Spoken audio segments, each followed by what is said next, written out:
Hello, everyone, and welcome to another episode of The Lion, the Way, and the War, where we discuss Jesus, His church, and the spiritual battle that we all face. My name is Craig Allison, and I'll be your host.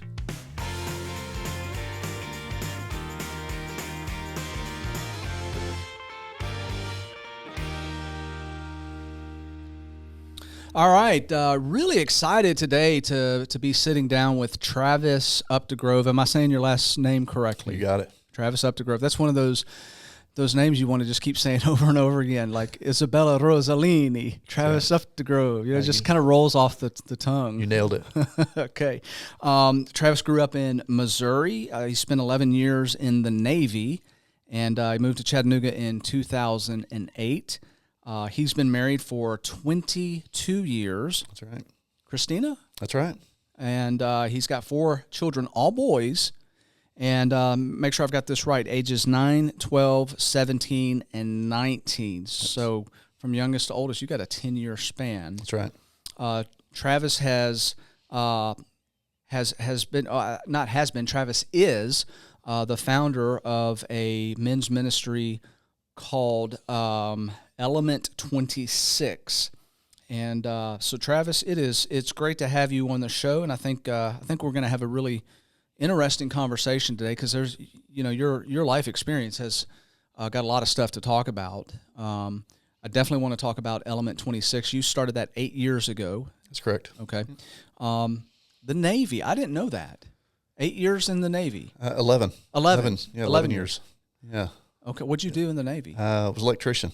I was hoping you would say I was on a boat. But Yeah. Well, I did do a little bit of time on a boat. That was true. Yeah. So, yeah, it's been 11 years there. Honestly, it was really cool experience for me. I got to be an instructor my last 4 years.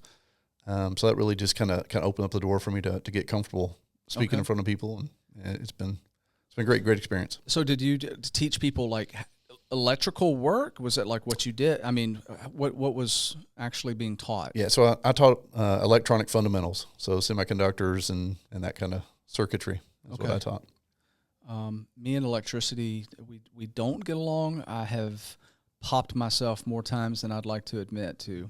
That's a qualification to be a good electrician. Is it really? It is. Yeah, it's a requirement. Get shocked a few times. Well, then I'm up there as a master electrician because I've done it a bunch. You're set. My dad one time had to take a broom handle and knock me off of something that wasn't grounded or whatever. It got a hold of my thumb and it didn't want to let me go, and it cauterized. It burned a hole in my thumb. So I'm lucky on that one, I think. Yeah. So, and all right, you've got 4 boys.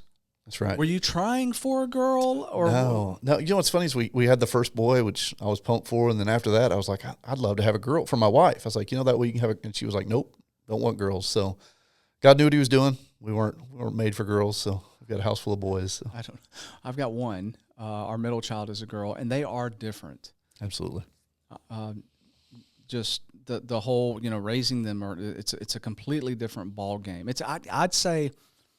And my daughter's probably going to kill me for this, but I would say trying to raise a girl, it's like a whole nother species. Like I don't even know if I would put them in the category of human beings. Yeah. I'm just kidding, Kaylee. I'm just kidding. You're a human being, I promise, most days. All right. So Navy and this 10-year gap, is there anything we need to talk about there between youngest and oldest? Is there...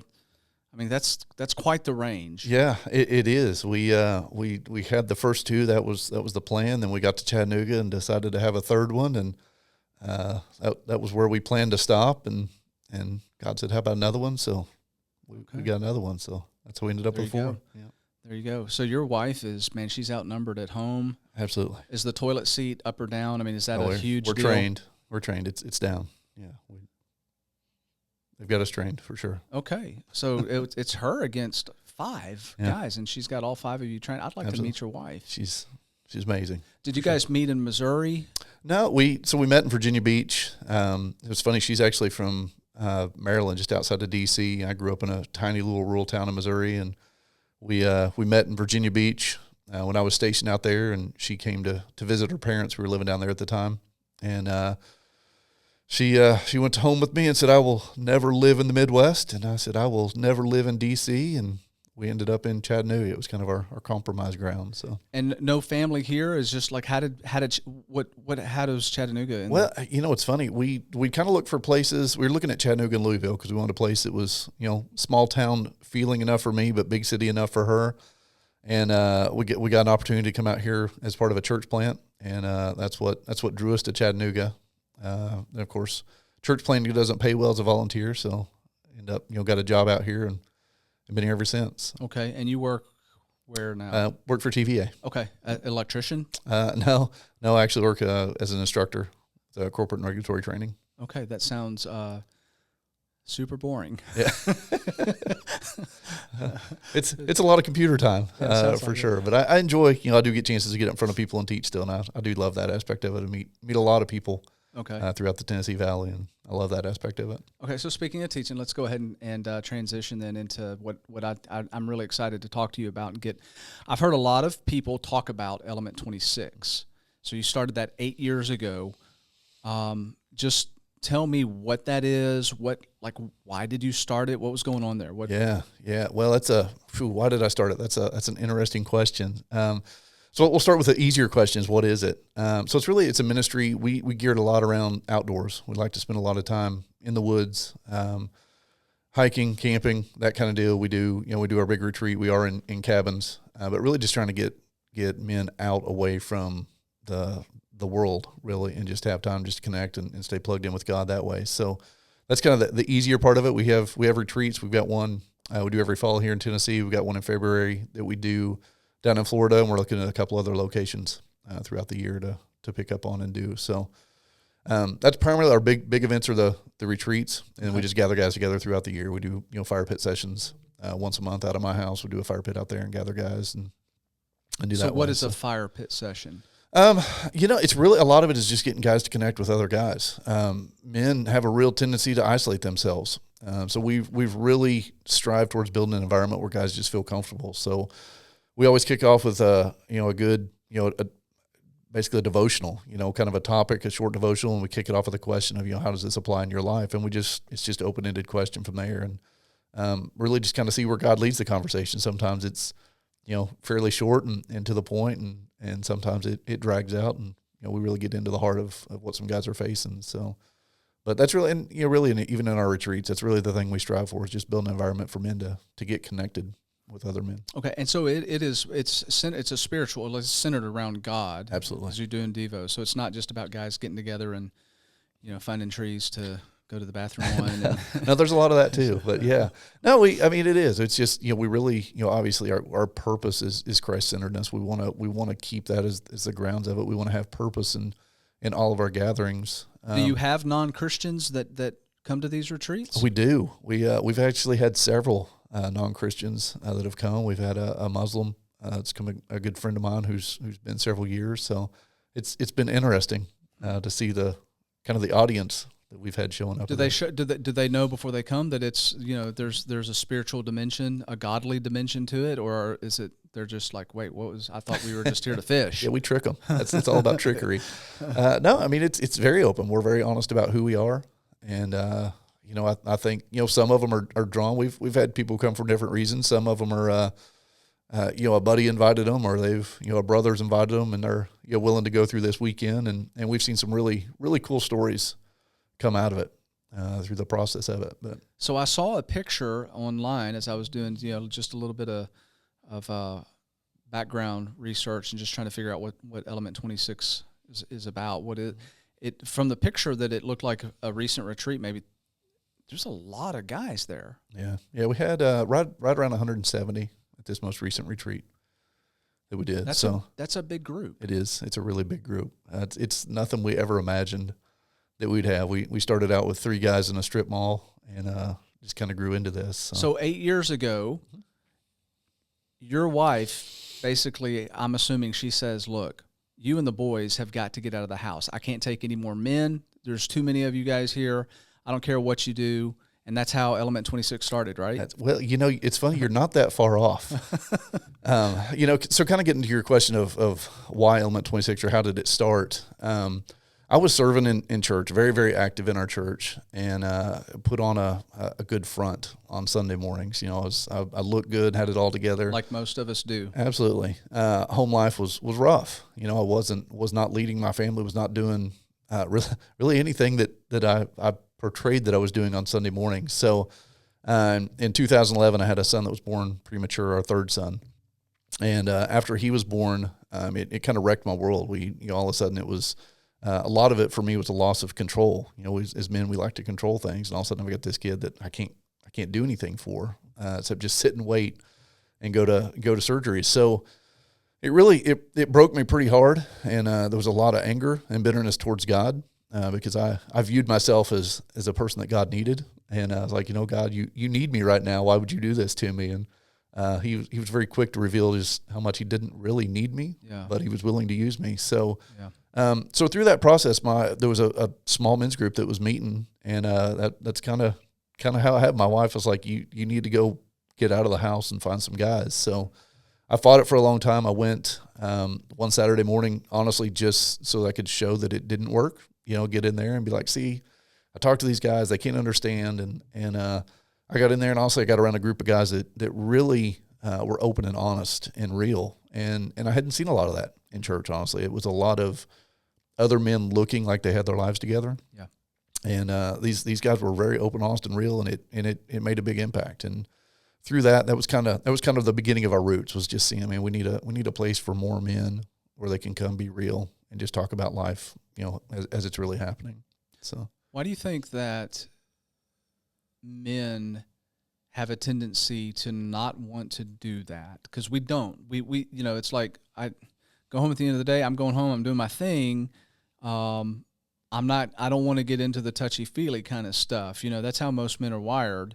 But you guys are coming together, and it sounds like, you're opening up, and you're like doing the emotional stuff, right? That's hard. It's difficult for a lot of guys, especially the older generations. Yeah. Maybe the younger generations don't have as much of a hang up with that, but I know my generation, my father's generation, men didn't cry, men didn't open up. We were these stoic, people who weren't affected by anything. You'd never know what was going on in our minds. Yeah. And I think you hit on it. A lot of it is generational. It's kind of, we're raised being told that men are strong and men don't cry. And it's kind of this expectation that's set on men of what, how they should portray themselves. And I think we've got a lot of men that are hurt, and they've never had a way to express that or really to deal with that. So instead they just stuff it. And I think that's what really leads to anger. A lot of men battle anger, and they turn to addiction. It becomes an outlet for them because they don't have that outlet. So, and a lot of it, quite honestly, is pride. We don't want other men to see us as weak or vulnerable. Yeah. And I think that one thing that's really important is we're very open and transparent ourselves. I talk about my struggles and I talk about my battles, and I was one of those. I didn't cry. I refused to cry. And then after my son was born, it broke me to the point that I found relief. I remember the first time sitting around a group of guys, and I just, out of nowhere, started crying. I'm like, what's happening to me? Yeah. kind of thing. But, I just realized that, man, we've got to deal with these things realistic. And so we really try and encourage guys. We don't, try and get out there and say, okay, if you don't cry this weekend, it didn't mean anything, but just really be real, meet men where they're at. Yeah. I can't help but think from a biblical perspective, this paradigm that we have that I just talked about, this stoic, that really is not a biblical principle. When you read the New Testament and you see how Jesus interacted with his small group, right? These were guys that were intimate with each other. They shared their life together. They shared their struggles together. I think it's James, the half-brother of Jesus, that writes later after Jesus has ascended. And correct me if I'm wrong, but I think it's in the book of James that he talks about confessing our sins to one another. Yep. There's obviously something in that. As people, we need to know that we don't share our sin struggles alone. That we have, or that we don't have to have our sin struggles and not share those with other people, I guess is what I'm trying to say. Because there's great unloading, if you will, of stuff. And so it kind of sounds like this meets that niche for men as a venue to actually do that and create that space for them. Yeah. Yeah, no, absolutely. And you know, in that verse you're talking about in James, you know, it talks about our confession. It says that, you know, the prayers of a righteous man avails much. And, you know, we got to understand that, you know, when you get yourself around godly men and you get real with them, having that confession, having that prayer over you, it releases shame. And that's what a lot of men are carrying. And that shame boils into anger, like I mentioned earlier. So, you know, just really from, you know, you're right, from a biblical perspective, like God has called us to have these relationships and have those people in our life that we can be real with. So we do the best we can to create that environment and do it that way. And that's supposed to be happening in the church. Mm-hmm. It should. And, you know, and I'll just be honest with you, that's one thing that I struggle with church-wise is the lack of what discipleship. You know, what is real discipleship? And I think discipleship has turned into a lot of book clubs. And I don't have a problem with book clubs. I don't have a problem with people that meet to do that. But, you know, really look at Jesus as the example. You know, what did discipleship look like with him? And he was sitting around circles with these men. He was involved in their life. They were engaged together. They walked through things. And of course, ultimately, everything pointed back to a godly approach, or, you know, in our words, be a biblical approach to how to deal with those things. But they were involved in life, and that's a tough thing to do, to make yourself vulnerable enough to get involved with other men's mess. Yeah, sometimes that's hard to deal with. Man, there's so much in what you've just said. I mean, this idea of vulnerability, carrying shame, and having that. I have seen from the college perspective. Man, we had a small group that met together Sunday night at my house. We talked about this very thing. And by the way, I'm not planning this. This is just all, you know, as we're talking about it, right? Because I don't know what you were going to say. But from a college standpoint, what really I see preventing these young men and women from breaking that cycle of addictions and sin and things is a couple things. First of all, they feel like that they are too dirty to be forgiven. You know, it's just like, what's the point? I've done so much. I can't possibly understand how God can forgive a person like me. And with that comes this tremendous amount of shame, this tremendous amount of guilt, and it's just this cycle. You know, they want to break free, but they just don't see how that can possibly happen. Yeah. Maybe I'm wrong, Travis, but I think that's a picture of what's taking place, not just in the college group, that generation, but our generation, the younger, you know, the next phase out of college, in churches across our nation. Yeah, no, absolutely. And hang on a second, because okay. This is not about church bashing. Sure.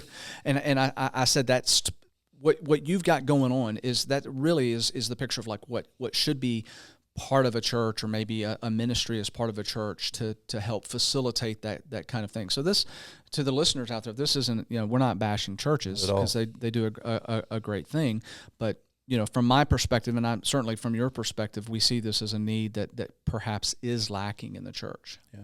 Yeah, and that's when we first started this ministry. That's the heart of our ministry, is we want to help equip men to go back into their churches and help fill these gaps. You know, we view it as a partnership between us and churches. You know, and we rely on churches to help us at times as well. So I think you're absolutely right. It doesn't need to be a church bashing session, and there's lots of things we could discuss that have been done wrong, because you know, church is run by humans, and we make mistakes. We're not perfect, but yeah, the churches are doing some great things.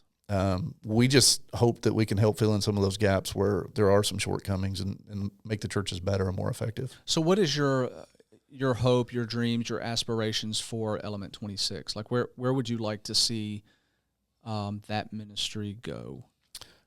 You know, that's a great question. When we first started, I had a guy ask me once, he said, what are you going to do if this thing blows into something big? And I said, I'll quit. Like, it's not what God called me to do. But you know, God is constantly shaping and molding my heart to really just follow his guidance and what it is. And if you would ask me that question, you know, 8 years ago, I would have never thought we would be where we are. So, you know, ultimately, I want to see this ministry continue to grow in the sense that we're continuing to honor God in how we do it, and help churches to equip their men, and that's what we want to see. Long-term goals. There's a group from Alabama that's come up to our retreat for. They've been up here for 3 years, and they didn't come back this year, and it's a success story that they didn't come back, because the reason they didn't come back is because they've taken what they've gathered from our retreats, and now they're doing their own down there to reach the men in their area, and that's really what it's about. I don't have any desire or care about Element 26 spreading across the country, but if we can be a part of helping these churches find ways to reach men in their church, ultimately that's what our goal is, to continue to make impact in men's lives. I was planning on transitioning after that question, but you just said something. And it's kind of this discipleship model, where you make disciples who make disciples who make disciples, and I think that's something that most of our listeners can understand from a church perspective, and that is, the Great Commission basically is what Jesus said: Absolutely. Go make disciples. Okay, so it can spread, but you're saying something here that I think is worth talking about and giving life to as we breathe words into this idea of men, leaders, and what's happening in the church today, and the lack of men stepping up. Yeah. And I have no idea if these two things are related, that it's because our society has created a situation where men have to be tough, and we don't show emotions, and we're very stoic and that kind of thing, and it just gets bottled up, and then we turn to things that we shouldn't turn to as outlets, as releases, and then that leads to addiction, which leads to shame, and now you've got men that are chained to sin coming into church. They can't feel good about that. I mean, there's got to be a disconnect, in that scenario where they're looking at themselves and they're going through the motions, but they're thinking in their head, I'm a hypocrite, mm-hmm. like a king of hypocrites. We understand we're all hypocrites, right, from time to time, but this is a whole different level of hypocrisy. And, churches are struggling because you don't have men stepping up to lead churches in a godly manner, and maybe these things are connected. Is why churches are struggling. So many churches are struggling, especially post-COVID. Church, a lot of them have shut down, and part of the reasoning is that you can't get any men to lead, to step up. Yeah, no, absolutely. If you look at just poll websites, and go through church websites, you'll see that most churches list women's ministry, they list children's ministry, they don't list a men's ministry, and I heard the statistic once that 10% of churches have a functioning men's ministry within them, and I think that's directly related to men, like you're saying. I think they're scared to get involved in a lot of ways, either because they're afraid of putting themselves out there to be vulnerable, or you're right, they're ashamed of what they've done in the past, and honestly, and part of it is men, we make ourselves busy. We load our lives down to the point that I don't have time for church right now, or I don't have time to make that commitment, and it's definitely a balancing act.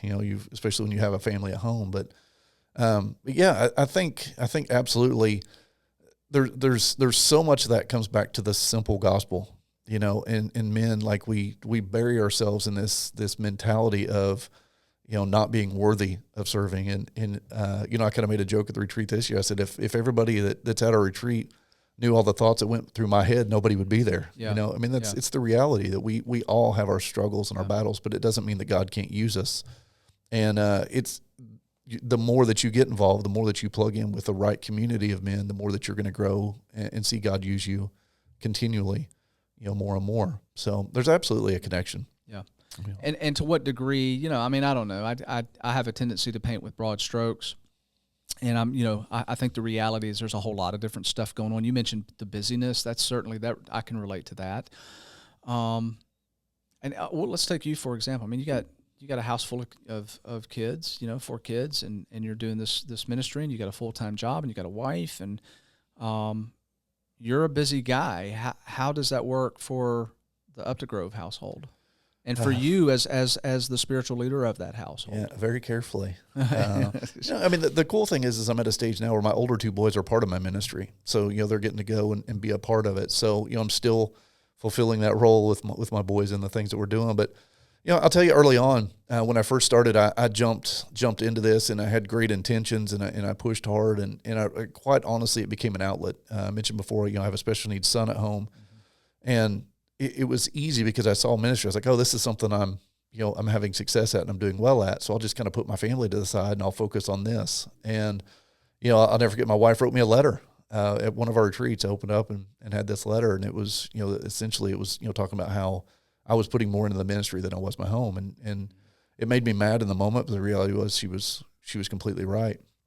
So the thing I've had to learn through that is my wife and my kids have to know they're the priority no matter what. So anytime we plan events, anytime we look at anything, I sit down, especially with my wife, and I say, and we talk through it. Say, hey, what do we have going on? Are you good with me doing this? And the funny thing is I do more with ministry now than I did back then. And my wife's even more supportive. She's always been supportive, but now that she knows she's the priority, that she's gonna stand behind me through it. So you just have to be intentional. Your time at home is your time at home, and make sure that.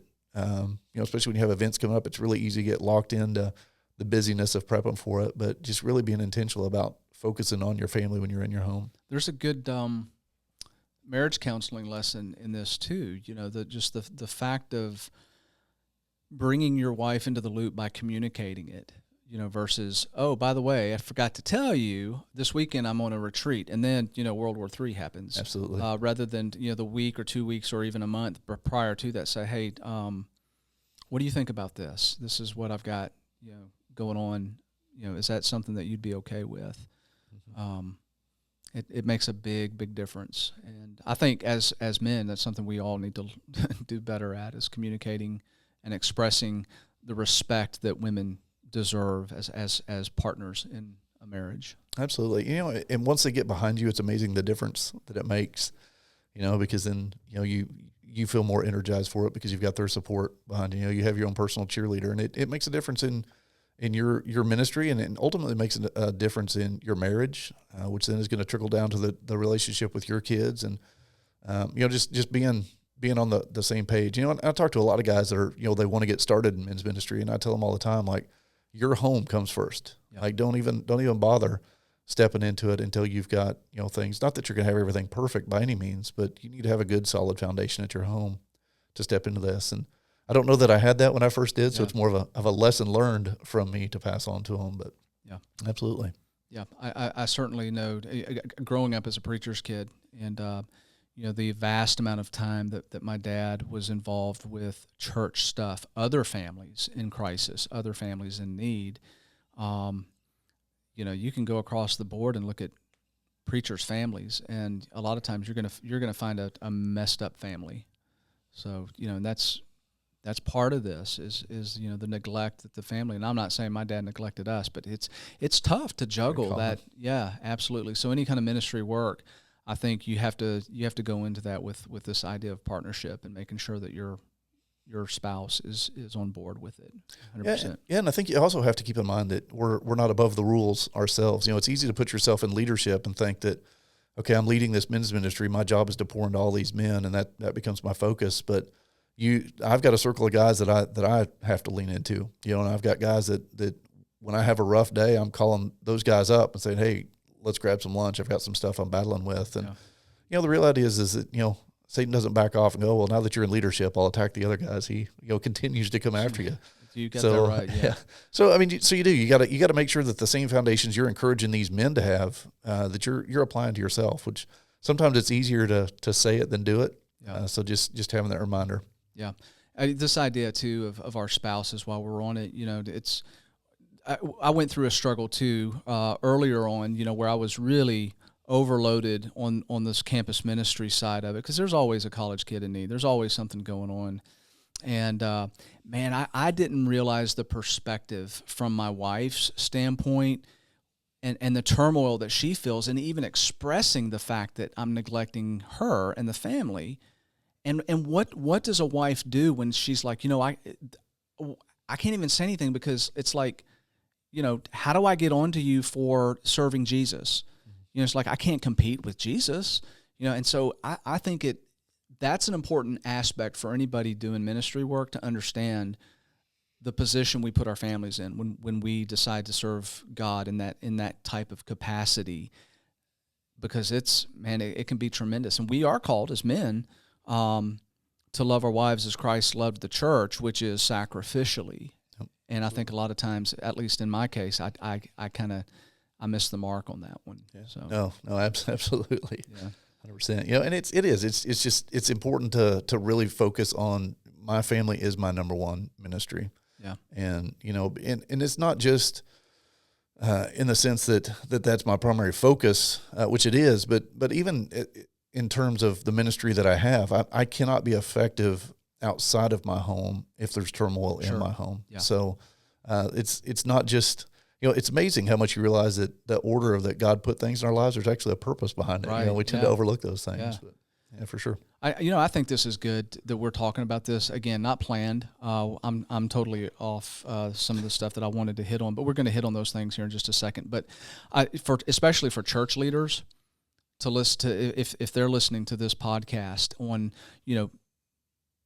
men in leadership positions that are like maybe preachers or ministers or whatever, the struggle is real on that, and it's good for the men, the elders, the folks in charge to hear that and understand they need to provide time where the minister, the ministry leader, whoever is taking care of their own family, and they're given that breathing room to do that's part of the priority that they have. Because I know in my dad's time, man, preachers were expected to preach us a lesson on Sunday morning, Sunday night, Wednesday night, teach class, do all the funerals, do all the weddings, visit all the sick.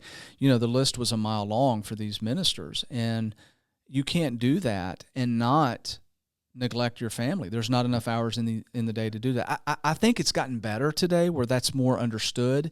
But back in my dad's day, preachers during those times were just, man, they were run hard and abused, and absolutely, it's unfortunate that so many of them had to go through that. Yeah, so. I think a lot of times we do it to ourselves. I know that this is another great aspect of my wife being involved is I tend to be a control freak at times, and it's like I want to see it done this way, and I want this way, and to release areas of the retreat weekend, because when we first started, like I was getting all the food and I was organizing all the cooking and I was doing the check-in, and I run myself right. I'd come back from this event, and everybody's feeling refreshed and I'm feeling frustrated and wore out. So, just being able to have the freedom to release those things and trust. And obviously, just in everything you do, you seek God, that God's going to put those men in your life. And that was a big part of our ministry success story. Was early on, it was struggling because I was doing everything my way on my own time, and when I allowed other men to step into my life and help,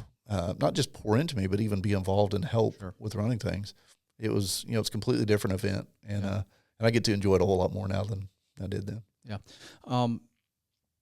Okay. So transition a little bit. What is Satan doing to our men and our boys today? Isolating them. That's one thing we see a lot is men dive into isolation. And I think that's one of the big things. And then they overwhelm them with shame is really the two big things. And it's interesting. At one of our retreats several years ago, we had a box. We had guys write out, what are the top 3 things that you want to leave up here at this retreat this weekend? And then we pulled them out, kind of read through them. And every single sheet of paper to some extent had anger, bitterness, something along those lines.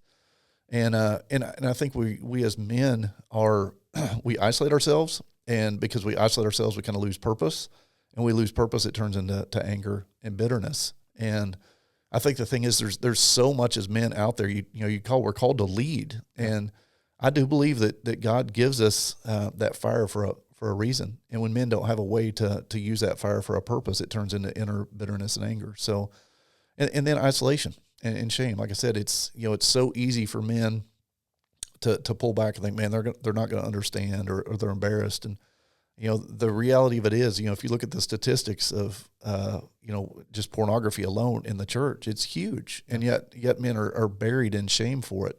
instead of realizing this is a real battle that we need to stand side by side through and come through together. So I'd say isolation and shame is really the biggest things that Satan is putting in men's heads. And then, and again, I had a guy who's, he wasn't a believer, and we were talking about, he was asking a lot of hard questions about the Bible. And I stopped him one day and I said, there's one thing about the Bible that I really struggle with. And I said, and it's not, all the crazy miracles and the things that happen. I said, it's the fact that I know me, and I know my heart, and I know the sin of my heart, and I know who I am and the thoughts of my head. And I said, to look at the size of this universe and how minuscule I am, and to know that God cared enough to send his son for me. Like, to me, that's the hardest thing to really grasp in all of Scripture. But what that does is it frees you when you recognize, like, there's no amount of sin that I've done. There's nothing that's bigger than what God did for us. Then it lets you release that shame. And I think that's what a lot of men have to recognize. It doesn't matter what they're buried in or how far they're buried in it. God's still available, and he's still in the process of healing and restoring. Man, that's powerful. That is so much that you just said is spot on. I don't know if you've read this book here that I wrote during our shutdown. It had reached a point where I said, I need to share what I'm seeing from a college side and what's happening to our kids. They go to college and they're walking away from their faith. And I've got a whole chapter in that book on isolationism and what it has done and the way that it's been set up. And it is genius. I cannot come away from this discussion and not be completely convinced that Satan has designed our technology as a beast against us, because it is a trap, and this comes up almost every podcast. I end up mentioning something, but I can't help it. It's just, talk about this and reiterate it. And I'm probably going to, till the day I die, I'm going to be screaming about, technology and isolationism, and be careful. It is Pandora's box. Absolutely. Man, it's like a snake, Snakes are beautiful, and they can even be useful at times, anti-venom and that kind of stuff, but you've got to be aware that they pack a punch, and if you don't treat them with the respect they deserve, they're going to get you. And I see so many college students that fall victim to that screen time, and then it leads to something that they ought not be looking at, which leads to going off alone somewhere, and then the next thing you know, they're in an addiction cycle. Absolutely. And older men are. There's no boundaries on, Satan's not like, I'm just going after this group of men. He goes after them all. Absolutely. And I think if churches were honest and opened up and they found out how many people in churches are actually struggling with pornography addictions, it would blow the roof off every church across the United States. And there would be all of a sudden this mass focus on this is a crisis that we need to get our hands around. Absolutely. And I would assume, just based on what you've said so far, that your outreach, this Element 26, deals with that very thing. It provides an outlet to, how do we start dealing with this type of addiction? Yeah, and it's not a complicated model. I mean, honestly, it's like any addiction. One, you have to acknowledge that you have the addiction, and then two, you have to be willing to get the help, and then from there, it's and I have a little different take on accountability. When people talk about accountability, a lot of times it's dealing with pornography. It's, I got somebody I'm going to get together with once a week, and we're going to talk about my struggle, and to not oversimplify it, but if me and you get together and talk about ice cream all the time, I'm going to want a bowl of ice cream. Yeah. So, really my focus is, yes, you acknowledge the problems. It's important to get those out and confess them, but are you replacing it with something? What does your walk with Christ look like? Mm-hmm. And when we get into accountability, really walking people through, okay, what does your daily routine look like? And there's so much amazing research out there about the way our brain works and how it rewires. And as you study that stuff, it's fascinating. Yeah. There's all kinds of research out now about how the brain is not able to withhold anxiety and worry at the same time that it has worship, and the brain can't do it. It's impossible. So, when you're battling these things, when you fill your heart with worship and you fill your mind with worship and God's word, it starts pushing those other things out, and it gives you a foundation to stand on. So a lot of it is, again, there's some great programs out there, but a lot of what we're doing is it's really simple relationships and just being honest about where you are and what you're struggling with. Yeah. To talk about replacement therapy, and anytime there's an addiction, I mean, as small as whatever, you have to fill that. When you take it away, you've got to fill that with something. Absolutely. And I don't think a lot of people realize just how good and powerful Jesus is. I mean, when you really embrace that lifestyle, it's so much better than anything, the trappings of the flesh, the world, that Satan would try to deceive you and say, this is better, this is good, this is going to have long-term consequences for the good. This, you're going to come out on this on the better end, and it's always a lie. It's never the same. Where Jesus is a long-term solution. So that's a really good point. All right, so your biggest concern for your own kids today and the world that they're going to inherit. We talked a little bit about, having our generation is, having both feet in two different worlds. One foot is in this postmodern world, and the other foot is back when things were much more simpler, the post 9/11 world, more innocent, if you will. Not to say that, there was bad stuff going on when we were kids, but it's just, as well as I do, it was a different picture back then. Absolutely. And so this exponential increase into, this world of immorality and just everything being accepted and good and fine. It doesn't matter what you like, what your truth is. We're going to accept that. Right. So all of that to throw at you and say, what's your biggest concern for your own children as they inherit this world? Sure. Yeah. And the thing is, if you look through history, men have always been evil. There's always been evil in the world, but we just have access to so much of it now. Yeah.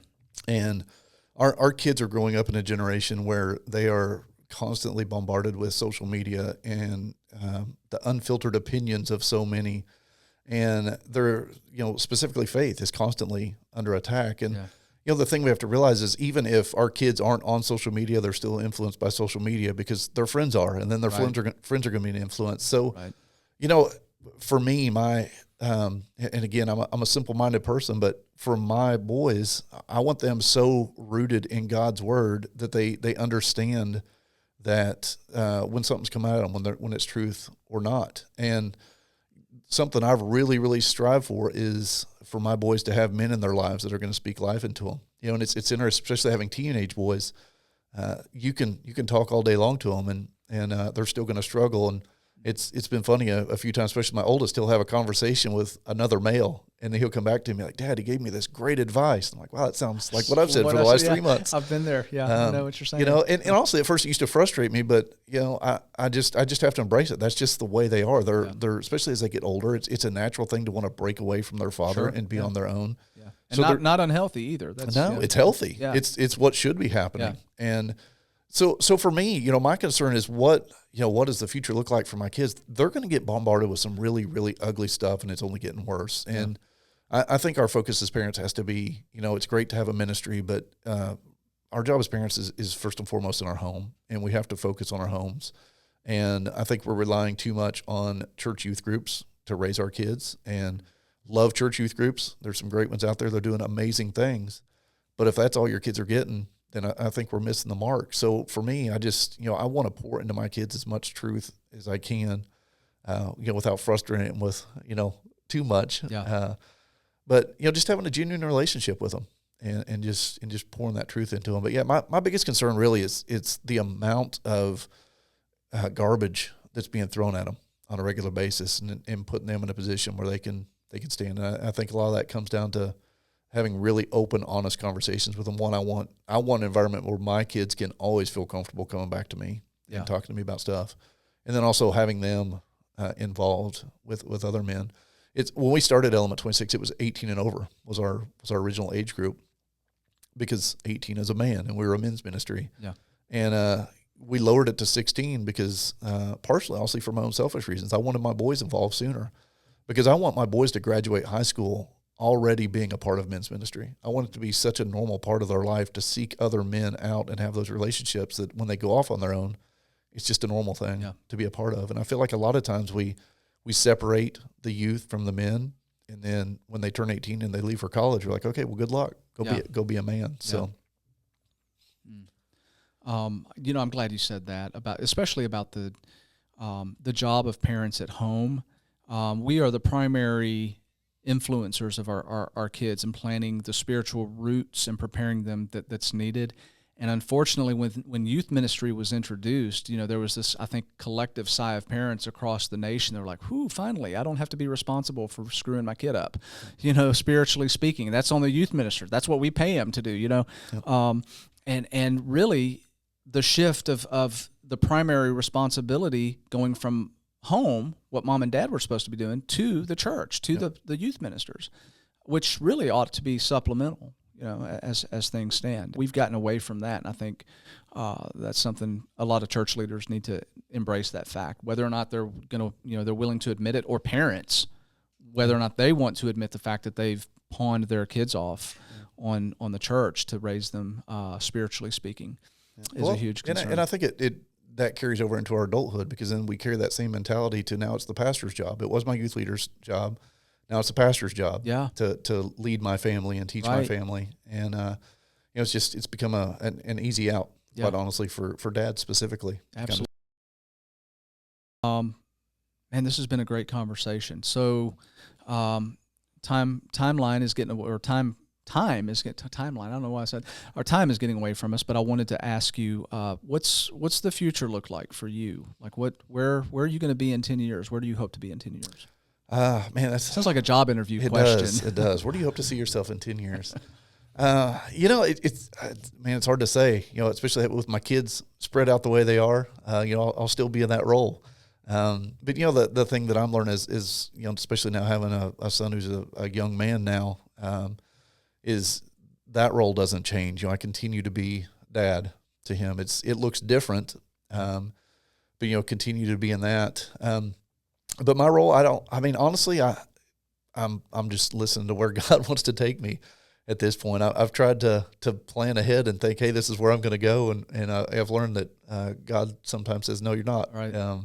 So really, it's hard to say. Where do I see myself in 10 years? Family wise, we plan on staying in the Chattanooga area. We plan on being based here.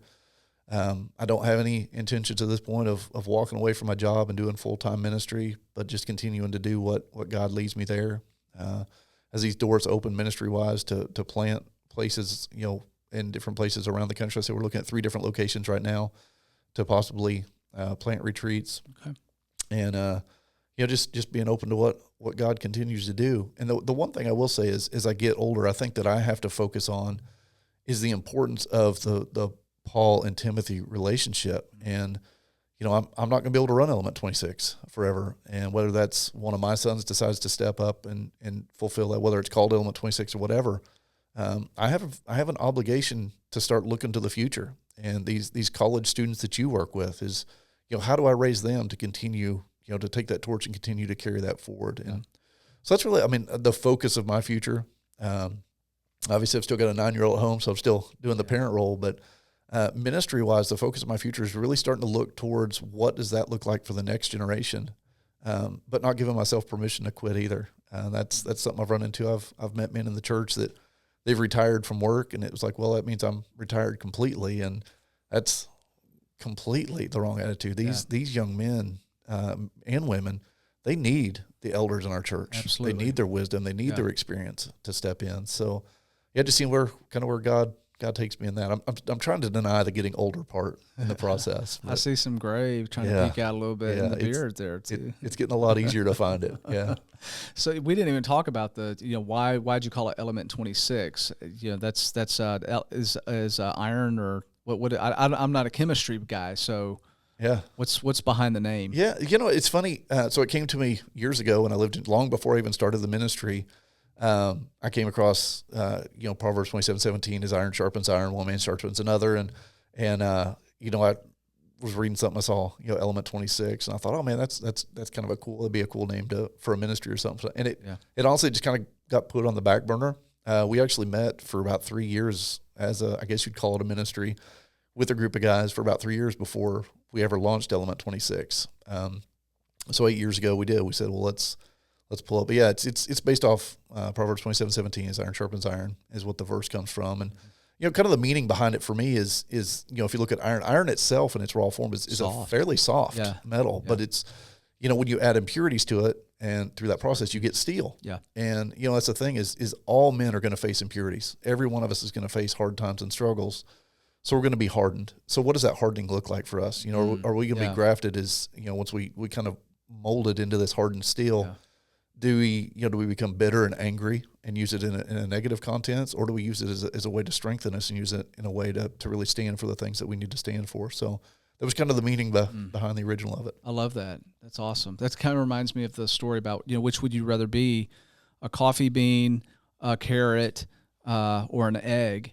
And when you introduce all three of those to boiling water, the egg gets hard and brittle on the outside, but it's just, it's soft, it's pliable on the inside.